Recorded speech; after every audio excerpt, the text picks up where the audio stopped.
అధికార యంత్రాంగం నిర్లక్ష్యం పీక్స్ కు చేరితే బాధితులు ఏ స్థాయికి వెళ్తారో చెప్పడానికి ఈ ఘటనే నిదర్శనం.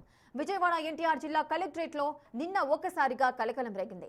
తన భూమికి రావాల్సిన పరిహారం కోసం ఏళ్ల తరబడి తిరుగుతున్నా ఫలితం లేకపోవడంతో ఒక వృద్ధురాలు ఏకంగా భూసేకరణ విభాగం కార్యాలయంలో కారం చల్లి తన నిరసనను వ్యక్తం చేశారు.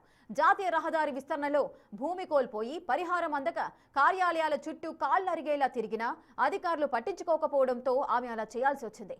వ్యవస్థను నిలదీస్తూ ఆమె చేసిన ఈ పోరాటం ఇప్పుడు చర్చనీయాంశంగా మారింది.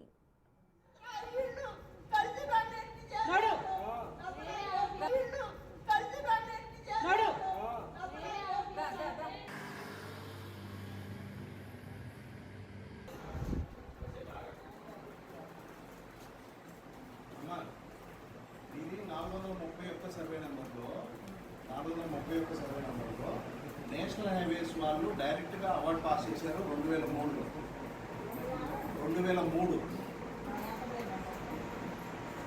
ఇక్కడ ఉన్న రికార్డు ప్రకారం 150 స్క్వేర్ మీటర్లు పోయింది.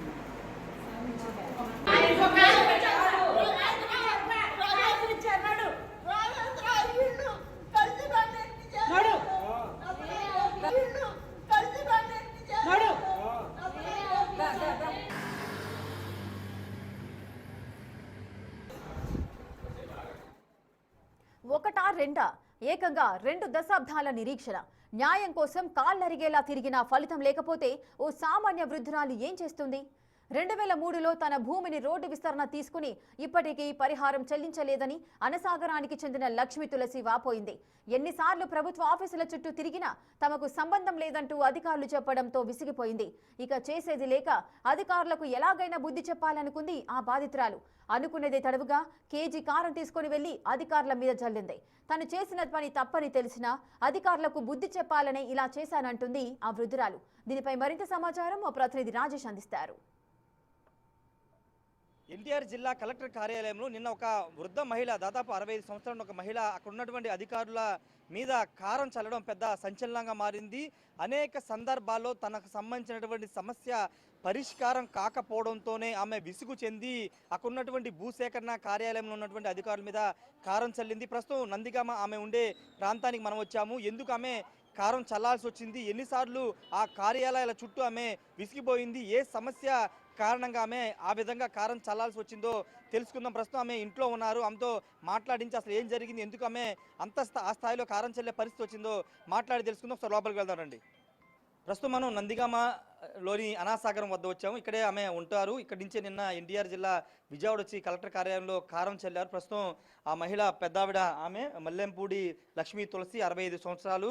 నిన్న ఎన్టీఆర్ కార్యాలయానికి స్వయంగా ఆమె వెళ్ళి విసిగిపోయి వేసారిపోయి చివరికి చేసేది లేక కళ్ళల్లో అక్కడ ఉన్నటువంటి అధికారుల మీద కారం చల్లే ప్రయత్నం చేశారు. అది తప్పని తెలిసినా ఇంకా చేసేది లేక తన బాధని వ్యక్తపరచడం కోసం, తన ఆవేదన వ్యక్తపరచడం కోసం ఆమె ఆ విధంగా చేసిందని అక్కడ ఉన్న వాళ్ళు చెప్తున్నారు. అసలు ఏం జరిగింది, ఎందుకు ఆమె ఈ స్థాయిలో కారం చల్లాల్సిన పరిస్థితి వచ్చింది, ఎన్నిసార్లు ఆమె కార్యాలయాల చుట్టూ విసిగిపోయి ఈ స్థితిలోకి వచ్చి ఆమె కారం చల్లే ప్రయత్నం చేసిందో ఆమెతో మాట్లాడదాము. అమ్మ నమస్తే, మీ పేరు? నా పేరు మెల్లింపూడి లక్ష్మీ తులసి. నేను 5వ తారీఖు వెళ్ళా కలెక్టర్ ఆఫీస్కి. అబ్బాయి పేరు రాజేష్ గారి దగ్గరికి వెళ్ళా.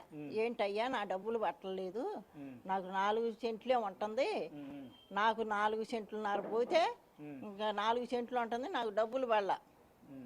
మా ఆయన గారు ఉండగా 50 మీటర్లు పోయింది, నాకు 6 లక్షలన్నర ఇచ్చారు. నాకైతే ఆ కాగితం ఇట్లా ఇంత పోయిందని నాకు ఇయ్యాలగా కాగితం. ఏం జరిగింది, ఎప్పుడు మీరు భూమి ఇచ్చారు? విజయవాడ హైదరాబాదు జాతీయ రహదారి భూమి ఇచ్చారని చెప్తున్నారు కదా, ఎప్పుడెప్పుడు ఇచ్చారు, ఏ డబ్బు మీకు ఆగింది? మాకా అది ఆ టైంలో ఆగింది, 6 లక్షలన్నర పడ్డ టైంలో ఆగింది. నేను ఎంత ఆగింది మీకు? మాకా 24 లక్షలు ఆగిపోయింది ఆడ. అయితే నా డబ్బులు వేయని అడిగా రాజేష్ గారిని. అడిగితే అన్నాడు, మీ ఆయన గారికి పడ్డాయి, మీ ఆయన గారి దగ్గర ఉండయి, ఆ డబ్బులు మీ ఆయన గారి పేరుతో ఉండయి అని ఈ కాగితాలన్నీ పూర్తి చేసి మీకు 3 మాటలు పడ్డాయి, మీకు దగ్గర లేవు, ఇంకా మీకు రావు అన్నాడు. మాకు రాపాటం ఏంటండి, మా స్థలం 4 సెంట్లే ఉంది, 4.5. కలెక్టర్ ఆఫీసులో ఇదంతా జరిగింది. నువ్వు పెద్దదానివి ఎలాగొచ్చావు అన్నాడు. నేను ఎక్కడికైనా వెళ్తానండి, నేను ఎవరితోటి పెట్టుకోను, నేను అన్నీ తెచ్చుకుంటా, మరి అన్నాక ఇవన్నీ నువ్వు ఎందుకండి కొట్టింది అన్న.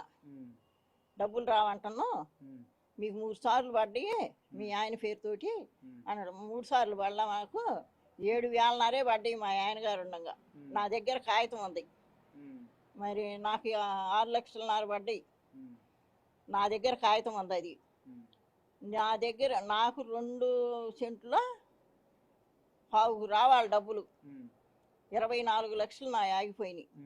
నా డబ్బులు ఎట్లా వస్తాయో అంటే మీకు అసలు రావు, వెళ్ళిపో అన్నాడు. వెళ్ళిపో అన్నాక ఇట్లా సైగ చేసిండు ఇంకొక ఆయనకి, అది తీయమని, పేపర్లు తీయమని. నీది ట్యాంకీ కాడా అని అడిగిండు. నా ట్యాంకీ కాడ కాదండి, ఇంకా పైకి గణేష్ కాటాకాడికి పోవాలన్న. ఈ కాగితాలన్నీ తీసి మొత్తం కొట్టుకున్నాడు. కొట్టుకున్న తర్వాత ఏంటి నువ్వు కాగితాలన్నీ కొడుతున్నావు అన్న.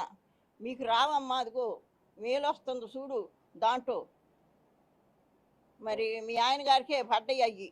ఓకే సరే, వెళ్ళారు 5వ తారీఖు, ఆయన సమాధానం చెప్పారు. మళ్ళీ నిన్న ఎందుకు వెళ్ళారు అసలు? నిన్న కాదు నిన్న కారం ఎందుకు తీసుకువెళ్లాల్సి వచ్చింది? అంటే ముందుగా అనుకున్నారా కారం చల్లాలని? నాకు ఒకళ్ళు చెప్పింది కాదు, ఈ డబ్బులు రాట్లా. తిరిగి తిరిగి అన్ని సంవత్సరాల నుంచి ఆ ఆఫీసుకు తిరిగి ఈ ఆఫీసుకు తిరిగి నేను కాగితాలన్నీ పెడతాను. ఎన్ని సంవత్సరాలు తిరుగుతున్నారు? ఆ డబ్బులు పడ్డ కాడి నుంచి తిరుగుతాను. 20,000 అయి ఉంటుందా? ఆ కాగితం మీద ఎన్ని సంవత్సరాలు అయితే అన్ని సంవత్సరాలు 2003 నుండి తిరిగి ఆడ అప్లికేషన్ పెడితే తీసుకోవట్లా, చించేస్తున్నారు. కొలతకు రమ్మంటే పంచాయతీ వాళ్ళు అది ఎంఆర్ ఆఫీసుకు పోతున్నా, కొలతకు రమ్మంటే రాట్లా. చుట్టూ కొలుతున్నారు, మా దానికి రాట్లా. అటు సాయిబు గారు కొనుక్కుంటే ఒకరు మాది ఎంత ఉందో చూడమంటే రాట్లా. అయితే నేను 600 పెట్టి అక్కడ పెట్టి వచ్చా కాగితం. పెట్టి వచ్చిన తర్వాత కొలిపించుకున్న పంచాయతీ ఎంఆర్ ఆఫీస్ ఆయన కొలతకు వచ్చారు, 3 వచ్చారు కొలతకి.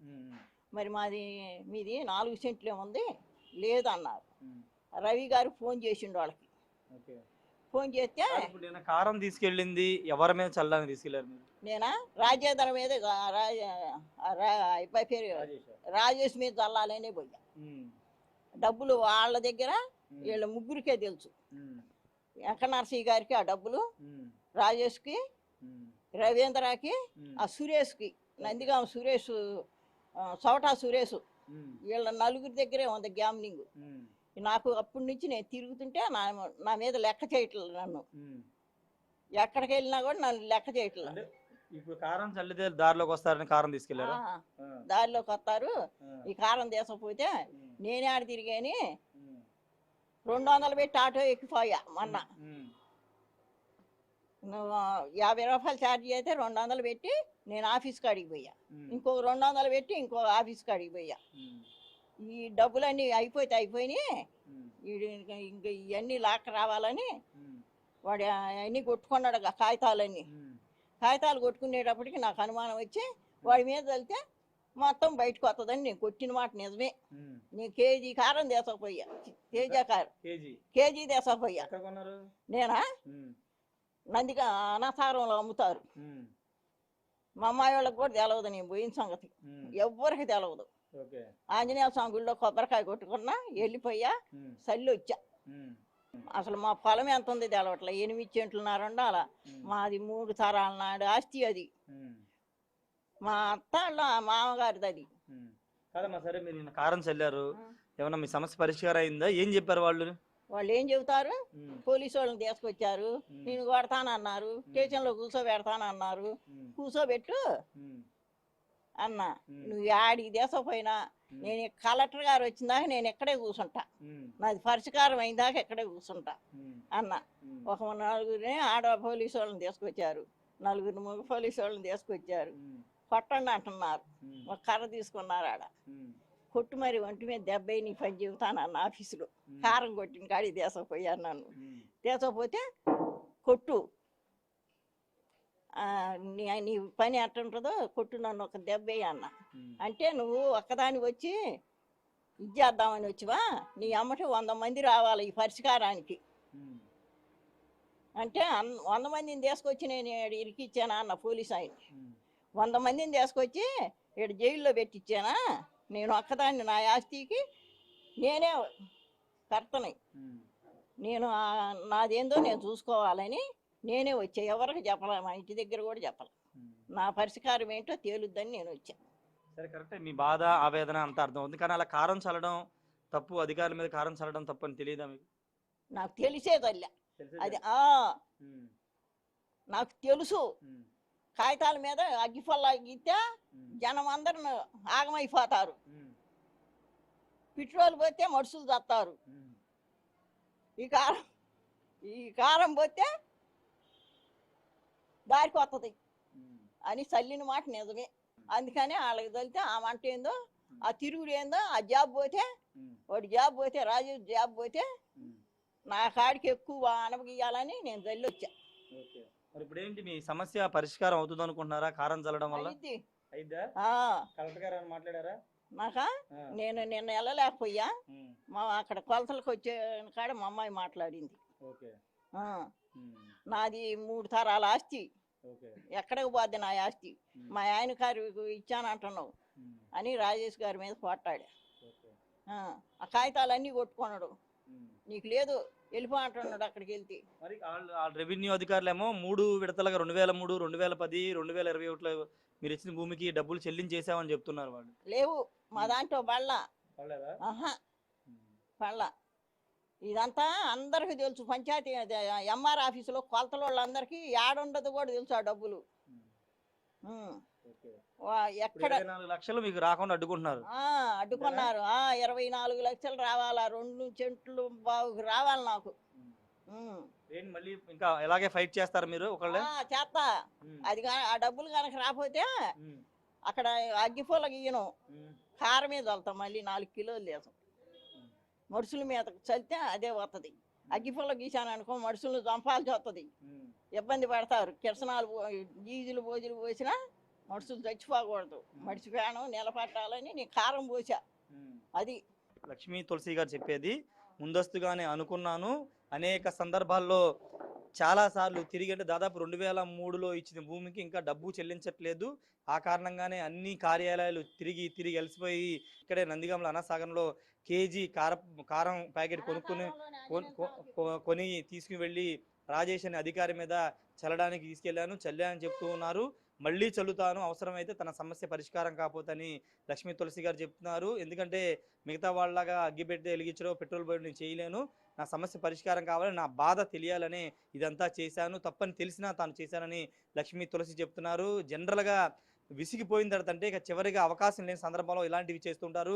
అదే ఆమె చేసింది. తిరిగి తిరిగి అలసిపోయి 65 సంవత్సరాలు వచ్చిన తర్వాత విజయవాడ వెళ్ళి తన సమస్య ఈ విధంగా అయినా పరిష్కారం అవుతుందని భావించి కారం చల్లింది. అది తప్పైనప్పటికీ, తెలిసినప్పటికీ నాకు వేరే మార్గం లేదంటూ లక్ష్మీ తులసి చెప్తూ ఉన్నారు. ఏదేమైనప్పటికీ తనకు సంబంధించినటువంటి హైదరాబాద్ విజయవాడ జాతీయ రహదారి విస్తరణ కోసం తన కుటుంబ సభ్యులు, తన భర్త భూమి తీసుకున్నారు. ఆ భూమికి డబ్బులు తిరిగి రాలేదు. అక్కడ ఉన్న అధికారులు మాత్రం మీ ఆయన అకౌంట్లో పడిపోయినాయి, ఎప్పుడు పడిపోయినాయి, ఏమీ రావవసరం లేదంటూ చెప్తున్నారు. కానీ ఇక్కడ మాకు డబ్బులు రాలో చెప్పినా వినట్లేదు కాబట్టి ఈ విధంగా చేశానని చెప్తున్నారు. ఏదేమైనప్పుడు నిన్న లక్ష్మీ తులసి గారు చేసినటువంటి ఆ కారం చల్లి అనేది పెద్ద రాష్ట్ర వ్యాప్తంగా సంచలనంగా మారింది. ఎందుకు చల్లారు ఏంటి అనే దానిపైన పెద్ద ఎత్తున చర్చ జరిగింది. పూర్తిగా ఆమె ఇప్పుడు తన ఎందుకు చల్లాను, ఏ విధంగా చల్లాల్సి వచ్చింది, ఎంత విసిగిపోతే ఈ స్థితికి వచ్చానో వివరంగా చెప్పింది. మరి చూద్దాం అధికారులు ఏమైనా స్పందన వస్తుందో లేదో చూడాల్సిన అవసరం అయితే కనబడుతుంది. ఏదేమైనప్పటికీ నిన్న జరిగిన ఈ ఇన్సిడెంట్ అనేది రాష్ట్ర వ్యాప్తంగా సంచలనంగా మారింది. Cameraman సాయితో Rayesh, big TV, Nandigam నుండి.